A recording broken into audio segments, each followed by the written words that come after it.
Judges 4 and 5, which is the story of Deborah and that other guy. Who's the other guy? Barak? Yeah. This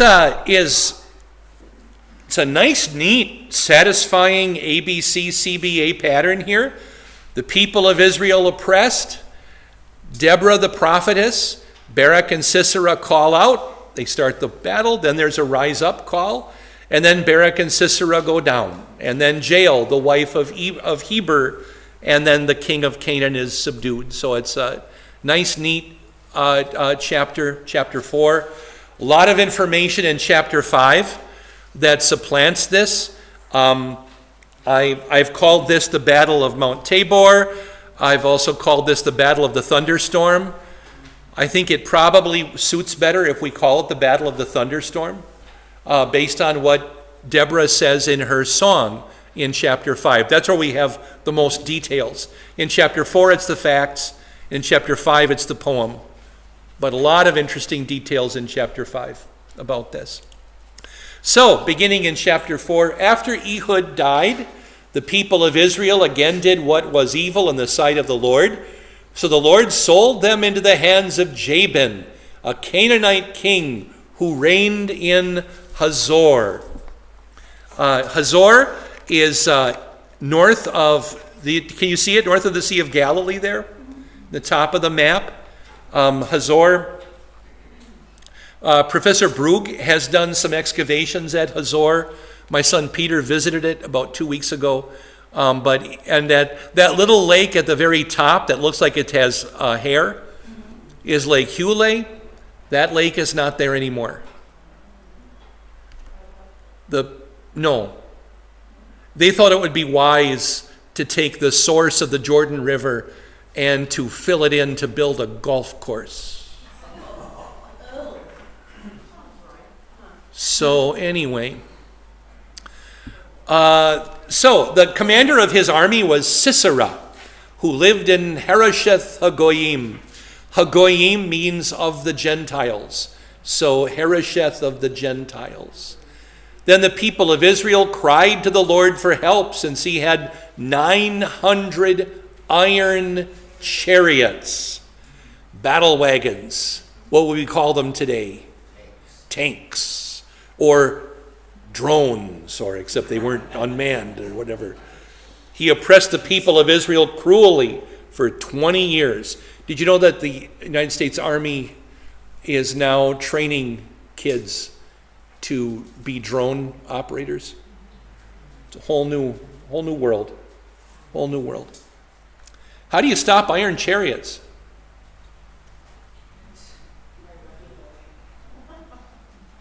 The Lord just used mud. Battle of the Thunderstorm. Okay. This is Hazor from above. This is the excavation. It's right next to a major highway. But a road leading right through it. The various ruins. I could have given you a lot more on Hazor. We have diagrams and pictures and so forth, but it plays such a small part in today's story that I'm not going to. But I will tell you about this. This is one of the Amarna tablets. This is a piece of clay about the size of an eraser. Okay, maybe a little bit bigger, but it's a letter from a king. This particular king was complaining that the ruler of Hazor had captured 3 of his cities. The ruler was from Ashtaroth up north, and he's writing to the Pharaoh of Egypt. At this time, the Pharaoh of Egypt was very probably the most famous Egyptian pharaoh of all time. King Tut. Yeah. Young man, ruled with his sister. Dad had died and left him in charge there. Come on in, Brenda, there's a place somewhere. And there are many of these Amarna letters. And in fact, until the Amarna letters were discovered, many things in the Bible were questioned. But then this gigantic library of these things, they're all written in cuneiform. This is letter 364. I labeled it for you there in the photograph. And if you want to look it up, you can look up letter 364 online later and read it in English if you like. I'm not going to say it'll be perfect modern English. It might be, 1920 English, but it'll be there. Now, Deborah, a prophetess, the wife of Lapidoth, was judging Israel at the time. So, remember that the conclusion of the book of Judges is that everyone did as he saw fit. The people now were looking for anybody who was a capable leader, anybody with wisdom, who can be a leader for us, and there was no guy around, and they turned to Deborah, this woman. She's one of a couple of prophetesses mentioned in the Bible. Miriam, who wrote a song, Moses' sister, is called a prophetess in Exodus 15:20. There is a woman named Huldah in the book of Kings, 2 Kings 22, who is known as a prophetess. In Luke 2, Anna is called a prophetess, looking forward to the coming of the Christ child. In the book of Acts, Philip had 4 daughters, so were also all called prophetesses, so the daughters of Philip. There are some Corinthian women who were prophesying in 1 Corinthians 11. There are 2 false prophetesses in the Bible. Revelation calls a woman in the end times whose name Revelation gives as Jezebel, is a prophetess. Never a nice name. I had a family member who named their daughter Isabel, and I made the mistake of asking if she was named after Jezebel in the Bible. I should have kept my mouth shut.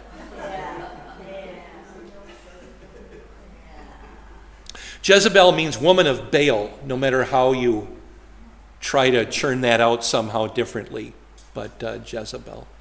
And I'm just going to defend my family member because everybody loves my sister Nola, whose nickname is Belle, and they were looking for a way to name their daughter after Aunt Nola Bell. So Isabel was the name, and everybody calls her Belle, the daughter now too. But sometimes a preacher doesn't know when to shut up. And Luther said, step up, speak up, and then shut up. So you got to remember to do that third one sometimes. There's also a woman in the book of Nehemiah named Noadiah, who is called a false prophetess after the exile. I don't know much about her, although I have studied and taught in Nehemiah, and we're going to teach Nehemiah again right after 2 Timothy, coming up here on Sunday mornings in a quick little 4-part study. Would anybody like to take a week of Brad? John? Paul? Anybody want to take a week of... Never mind, I'll talk later. Okay. All right. Deborah regularly sat under the palm of Deborah between Ramah and Bethel in the hill country of Ephraim. Rachel weeping for her children in Ramah. Where does that prophecy come from? Remember the circumstances at least? That's the slaughter of the innocents. Yeah. The hill country of Ephraim. This is from where Jeremiah the prophet had grown up in this area. People of Israel went up to her for judgment. So she had a big palm tree, and it was so famous that it became known as the Palm of Deborah. So don't cut that one down. That's the Palm of Deborah, after a while. She summoned Barak, the son of Abinoam, from Kedesh in Naphtali, and said to him, "The Lord, the God of Israel, commands you, go gather your men at Mount Tabor." Kedesh in Naphtali is up near where Hazor is, on the way up there. So it was close by. He was a good guy to select for this. "Take 10,000 men from Naphtali and Zebulun. I will draw out Sisera, the general of Jabin's army, to meet you by the river Kishon with his chariots and his troops, and I will give him into your hand." She's quoting the Lord. 10,000 men from 2 tribes. That'd be 5,000 guys from each tribe. It's not a huge army allotment from each of those tribes, but it's a fair number of soldiers. or a militia maybe I should call them. Barak said to her, if you will go with me, I will go, but if you will not go with me, I will not go. This is Barak famously being what? Did you say chicken or what? Wimp. Okay, yeah. He really should have gone. He should have just taken this, but Barak is unwilling to go with her. And just to give you a little bit, I should have done a better job with this, but Hazor up north, Mount Tabor, kind of on the outskirts of the Sea of Galilee. It is a mountain, my son tells me, shaped like an open parachute. Does that give you like a perfect? And I really love that description because all the old commentaries used a different word I was afraid to use in the pulpit. And an open parachute is just a perfect alternate word, right? Thank you, Peter. So it's well worth the investment I made in sending him over there. The river Kishon is in the dark blue. It flows north from the hill country up to the Mediterranean Sea, empties out on the north side of Mount Carmel. The only interesting thing about the geography of the coastline of Israel is Mount Carmel that sticks out in the sea. Otherwise, it's just a flat line, shaped like a slash mark. It just has nothing of interest at all. And then Harosheth Hagoyim is a large city that's on the Kishon. I have the red line stopping too far short. It should be on the other side, on the north side of the river Kishon. And the Kishon at certain times of year would be nothing much more than a gulch. It is a wadi, or we would call it a gulch, right? A riverbed that gets filled up only by rain and melting snow and stuff. Did you say a wash? Sure, lots of different names for it. Excellent. And so I will surely go with you, she said, but the road you are taking will not lead to your glory, for the Lord will sell Sisera into the hands of a woman. Does Deborah mean that it's going to be her? Does it kind of sound like it? But it won't be Deborah either. So it'll be somebody else. Then Deborah went with Barak to Kadesh. There Barak summoned Zebulun and Naphtali to Kadesh. 10,000 men followed him, and Deborah went with him as well. Now, I have a map telling you where these marches are and so forth, but let's get to Heber the Kenite. Heber the Kenite had separated from the Kenites, the descendants of Hobab, the father-in-law of Moses. Hobab might not have been the father-in-law of Moses, but rather the brother-in-law of Moses. There is a question about this because everybody knows that Moses' father-in-law was actually Jethro, also known as... Was he a Midianite? He was a Midianite, but he had another name besides Jethro. Anybody remember? Reuel. Yeah, the Jethro name may have actually been his title. The Jether is like the commander or something like that, or the prince. But Reuel was probably his name. Hobab is listed as one of his sons. So it seems here like our author has a little in-law mistake, but an in-law of Moses. And he had pitched his tent as far away from as the oak of Zaananim, which is near Kadesh. Do any of you know the story of Wilmer McLean in the Civil War? Wilmer McLean moved during the Civil War because his family lived at Manassas, Bull Run. And after the Battle of Bull Run of First Manassas, Wilmer McLean said, I am sick of this. I am moving as far away as I can. He packed up his family and moved to Appomattox Courthouse. So he could rightly say that the Civil War started in his front lawn and ended in his front parlor. It was in his house that Lee surrendered to Grant 5 years later. So the poor guy. But Hobab the Kenite kind of does the same thing. He is sick and tired of this king of Hazor and of being, by the way, he's on the front line of being taxed by this foreign king who's oppressing everybody.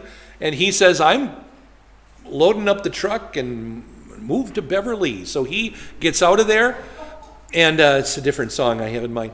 And he moves to this oak in Zaananim near Kedesh. So he's there, not that far from where the battle's going to take place.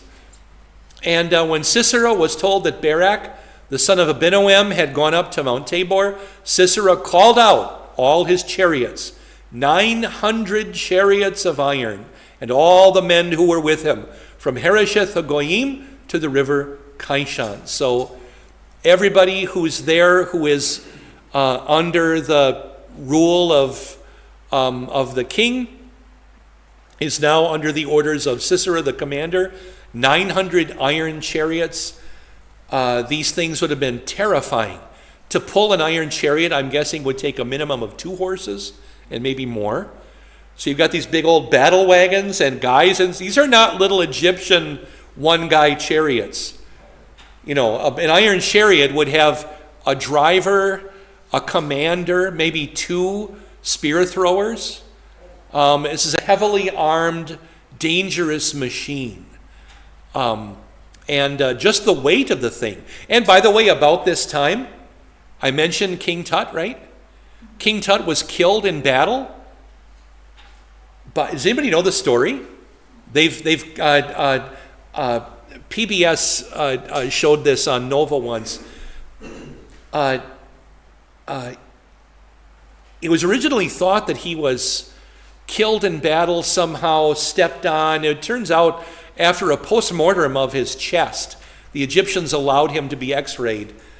He was crushed by a chariot wheel. And it seems like it was his own chariot, the one he was buried with. It was the king's chariot. What they've worked out that may well have happened is that he was fighting. Egyptian chariots had holes cut in them to make them lighter, and for air to pass through and so forth. It would have been basically a 1 or maybe a 2-man chariot, a driver, and in this case the king with his bow and arrow or spear. And it seems and a 1-horse deal. Seems as if the king maybe got hit, possibly with a spear or something, and fell out of the back of the chariot. Well, the king just fell out. What would the driver do? The driver would, well, you're in a battle. He probably would have done a circle. So he was circling around. The king got up on his knees, turned around just in time to be run over by his own chariot. And the chariot is also damaged in such a way that it seems like that's maybe exactly what happened. But that would have been near this time, but down in Egypt, wherever Tut was fighting. But getting run over by an iron chariot would be a completely different matter. You know, that's what are those fearsome vehicles? You see them at this time of year, those farm implements that are twice as tall as my van. I feel like I could drive under the thing when I meet them on the, what is that? A sprayer? Yeah, I imagine that thing pulled by, say, 20 horses and guys throwing spears out of it or something like that, and to get run over by one of those things.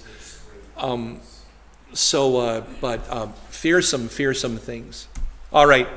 Deborah said to Barak, "Rise up, for this is the day when the Lord has given Sisera into your hand. Does not the Lord go out before you?" This is the only, I'll call it the first hint in the text, that the Lord was going out before them, maybe physically, with the beginning of this storm. So Deborah's going to talk about it some more in chapter 5, but maybe this storm is already raging, coming down out of the mountains. How do storms form quickly in the summertime? It's the same no matter what. It's cold air and warm air mixing, right? and down it comes. So Barak went down from Mount Tabor with 10,000 men following him. So this is the pattern of the battle, if you just look at the screen for a moment. So Sisera's army sets out and comes around, and then Barak's army sets out from where they had been, up past there, down to Mount Tabor, and the battle happens. And however, the army of the Canaanites is caught on the plain as the Kishon overflows its banks, maybe miles, but the land becomes completely soaked, and whether there's standing water or not, if it's muddy, if it's wet, the iron chariots can't go very far. The horses will begin to slip and so forth. And now if you were plowing, yeah, you could get out and lead your horse, but you're not, you're fighting.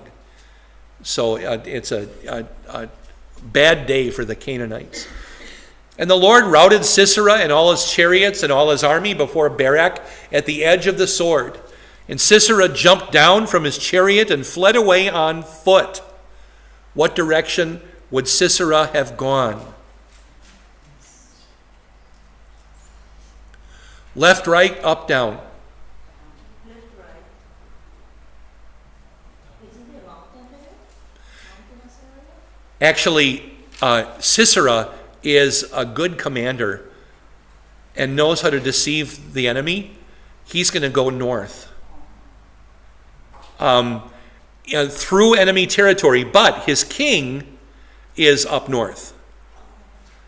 So he could have gone back the way he came, but the army is devastated. I mean, he would have gone back to where his supplies came from, but there's nothing else there. But he instead is going to go north. So Barak pursued the chariots. Is this where I am? Yeah, 16. Barak pursued the chariots and the army to Harosheth Hagoyim. They're heading kind of left or west and south a little bit. And all the army of Sisera fell by the edge of the sword. Not a man was left. Sisera has broken through and is behind enemy lines, but the enemy is going the other way. Sisera, however, fled on foot to the tent of Jael, the wife of Heber the Kenite, because there were friendly relations between Jabin, king of Hazor, and the clan of Heber the Kenite. So Sisera's flight is to go this way, and he goes a little bit north to find this community. However, the guy had moved because he didn't like being there. So good relations between the clan and good relations between the man are two different things, aren't they?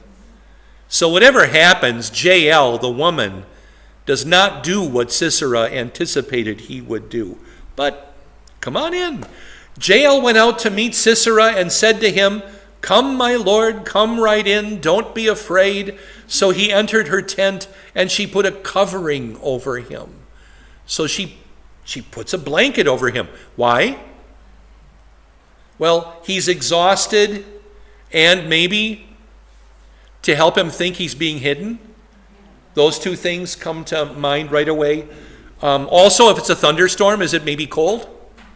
Maybe. "I'm thirsty," he said. "Please give me some water." Does she give him water? No, she gives him milk to drink. She gave him a drink and covered him up. What does milk do at Betty Bye time? Brings on the sleepies, right? Yeah. By the way, in the poetic section, we're going to read that it was cheese she gave him that he drank. Drinkable cheese is not all that delightful to our way of thinking. So maybe curdled milk, but a skin of milk. I'm just going to say that, if you don't mind. That's the skin of milk I would prefer to be given.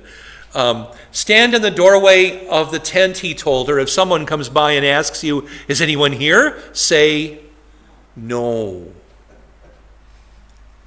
Those are his last words, and they are a lie. Yeah, I have more to say about that because it struck me. I have 16 comparisons at the end between Christ and Sisera. and their deaths. So it's just, sometimes there are fascinating exercises where you can, how different can these men possibly be? Pretty different. They both died with an unusual drink and on and on and on and so forth. All right. But Jael, Heber's wife, you know the story, or do you not know the story? She picked up a tent peg and a hammer and went quietly to him while he lay fast asleep, exhausted. How asleep was he? He was fast asleep because he was exhausted. She drove the peg through his temple into the ground, and he died. So how far into the tent peg go? All the way. All the way through. After the first tap, she had time to work it down,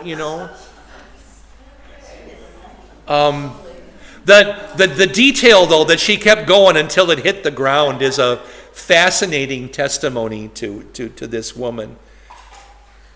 You may notice I left the milk jug there in the picture. So, okay. He finished it, so, yeah.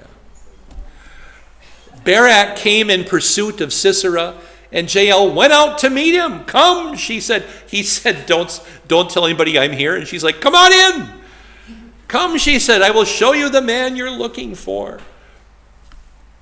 Doesn't she look kindly and sublime? Yeah. By the way, Jael killing Sisera is a very popular subject in the Renaissance artwork. Very, very popular. I'm almost surprised we don't have it as a stained glass window. It's so very common. Does it say who did that painting?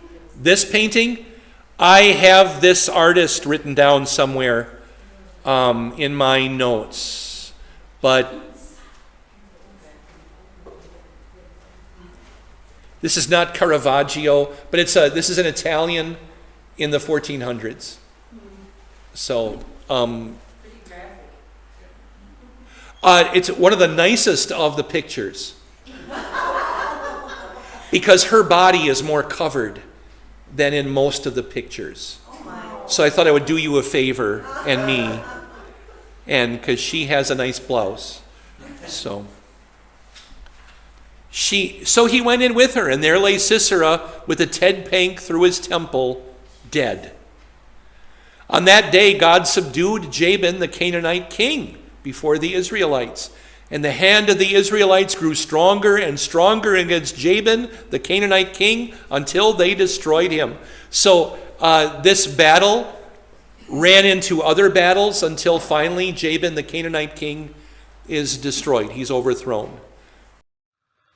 You've been listening to Invisible Church, the Bible study podcast from St. Paul's Lutheran Church, New Ulm, Minnesota.